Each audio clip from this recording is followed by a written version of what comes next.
I am not from Erie. My mother and I moved here when I was about 6 years old. If you want to do the math, it's about 1981. And my mom moved here because she was dealing with an illness called sickle cell anemia. And I was the only child, and Erie had a really good health care system. And so we moved here because she needed access to better health. Upon moving here, she reached out to some of the social service agencies, and the Mission was one of the first agencies that she delved into and looked into. She loved the fact that it had a ministry component, as well as just really an opportunity for me to be able to meet other youth in Erie. We lived right up the street from the Mission, and so I could easily walk here after school. Sometimes I would take the bus, they would pick me up. It was almost like a family, because I'll never forget the fact that my mom, her episodes would come in and out in regards to her illness. She never knew when she was gonna go in the hospital. We had no family here. And I never forget, I was on the bus, the Mission had dropped me off, or were preparing to drop me off, and we noticed the lights were off. And so the youth director knocked on the door, and of course my mom didn't answer, and I kind of knew that she was probably in the hospital. We called the hospital and she was in the hospital, and the director at the time brought me back here at the Mission, fed me. It was after school, or it was late that evening, fed me and hung out with me until someone could pick me up. But I'll never forget that. I think about that all the time. I mean, just coming back, and this guy poured his time and energy and kind of just sat with me and talked with me. I was only about 8 years old at the time.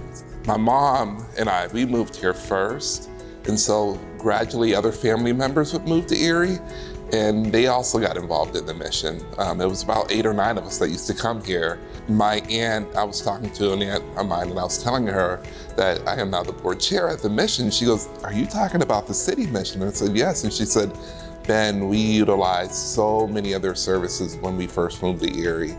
She mentioned there was a clothing program, because when they moved here, we didn't have much. So we relied on social service agencies, and the Mission was a big part of that. My aunt mentioned, she goes, "Yes, I remember going there to the Mission and going through clothes." And she goes, "Are they still really generous?" And I said, "Yes, they are still really generous, and we still have a lot of good programs." It's real interesting, and I think about this all the time. If it wasn't for the Mission, I honestly don't think I would be doing the things that I'm doing now. The Mission, they had a connection with WLD Ranch, which they would take a lot of the students, a lot of the youth, to summer camp every year. And so I started going to the camp every year, and I think I was about 10 or 11 years old, developed some really good relationships at WLD Ranch, and ended up working there.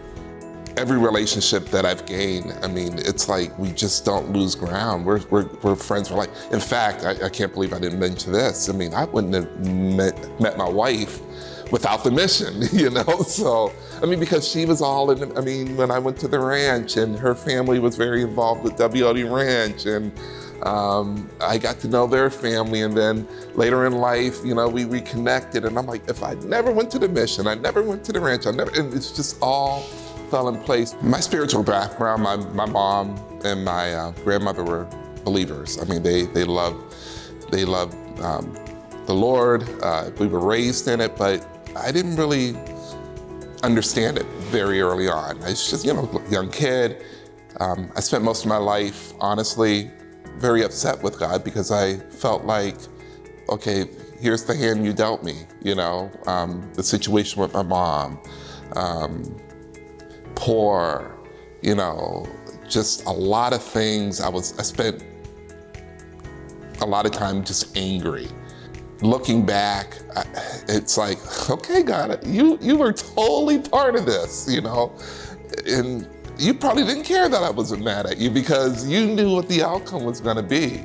I run into people in the community. I love the community a lot, and people say, "I remember you from the Mission."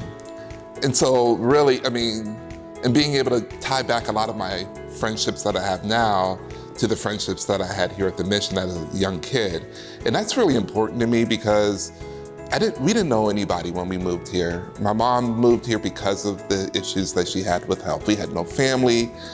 and we really just started from scratch. And now looking back on my life 40 years later and saying many of my friendships and many of the things that I'm involved with started here at the mission as board chair, but as someone who's been part of the program. Sometimes I feel like, okay, I might be part of a program, or I might understand a program from afar, but being one that was really enmeshed in the program, I think as a board chair, I'd be able to speak to some of the dynamics of what people, the people that you serve, or that we all serve,